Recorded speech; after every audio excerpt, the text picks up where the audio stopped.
Good morning everyone, I am Hasmin Espindato and I will be discussing to you the meat dishes and entries for this week's lesson. The term entries refers to the courses after the gross piece. So basically, entries are divided into cold entries and hot entries. However, the entries are usually served as the main dish with suitable vegetables and salad garnishes. Another thing is that a gross piece is a large joint of meat usually served as the main dish with a meal. An example of this is a pork lechon, or in a poultry, the example of this is the lechon manok. Now, let's proceed to the four kinds of doneness in meat. Number one is the rare.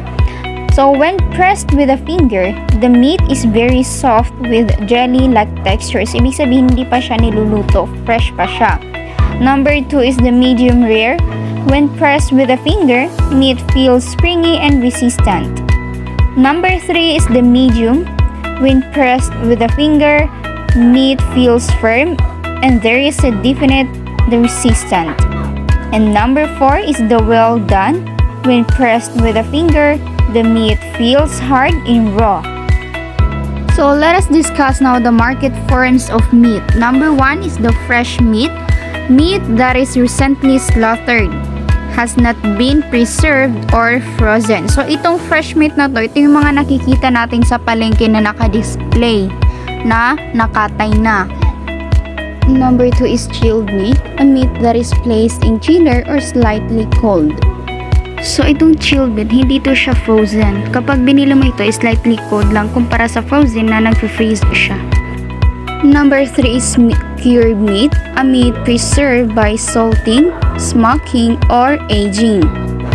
And last is the processed meat, a meat preserved by chemical process. Example of this is ham, bacon, sausage like hot dogs, and other meat preserved by chemical process. We'll proceed to the primary cuts of meat. Number 1 is pork. So pork, there are 4 main cuts of pork: the rear legs, loin, shoulder, belly or side. Number 2 is beef. There are 8 main cuts of beef known as primal cuts: the chuck, rib, short loin, sirloin, breast and foreshank, plate, flank, and round. And number 3 is lamb. There are 5 primal cuts of lamb: the shoulder, breast or foreshank, rib, loin, and leg. And last is veal, a meat from a calf or a young beef animals. In veal, we only have 6 primal cuts: the shoulder, rib, sirloin, breast and foreshank, loin, and round. Let's proceed to the marinade. So what are the purpose or why we need to marinate those meat? The purpose of marinating is to add flavor to your favorite meat and make it more tender and juicy. Making a marinade is very simple. All you need to do is to do the 3 basic components. The 3 basic components are: number 1, acid, such as lemon juice, vinegar, yogurt, or wine. It is important as it breaks down the meat and tenderizes it. Number 2 is oil. This protects and preserves the food while marinated and also when it's being cooked. Last is herb or spices. This is what gives a marinade its unique flavor and zest. Example of this is pepper, cayenne, or any other spices or herbs. Here are some general guidelines for marinating. Number 1, meat and poultry marinated for 2 hours up to 2 days. Number 2, seafood and fish should be marinated for no longer than 1 hour. Number 3 is use a non-reactive container such as steer clear of aluminum, copper, or cast iron.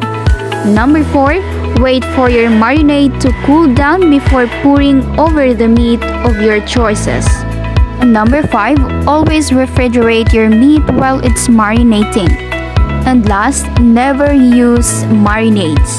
Now let's go on to the types of marinades. Number 1, pineapple marinade. Pineapple marinades is sweet, fruity marinades work great on any cut of pork or chicken. What you get with this marinade is a great Hawaiian teriyaki flavor. Number 2 is pork chop marinade. This is a great Asian style marinade that works well on all cuts of pork, particularly pork chops, reminiscent of a teriyaki marinade with a hint of heat from the chili sauce. Number 3 is the Jamaican jerk marinade. We can use this for all kinds of meat in poultry. Number 4 is pork rib marinade. This uses a pork rib for the seasoning with vinegar in water to turn it into a marinade. And number 5 is the teriyaki marinade. Works particularly with pork and gives it a sweet, salty taste. Number 6 is the pork chop and tenderloin marinade. Doug Freeman sent in this marinade recipe for grilled pork. You may leave out the liquid smoke if you are so inclined. Number 7 is the bourbon marinade. This is a great sweet bourbon marinade that works perfectly on any food. A mild marinade so you will want several hours marinating time with it before you grill.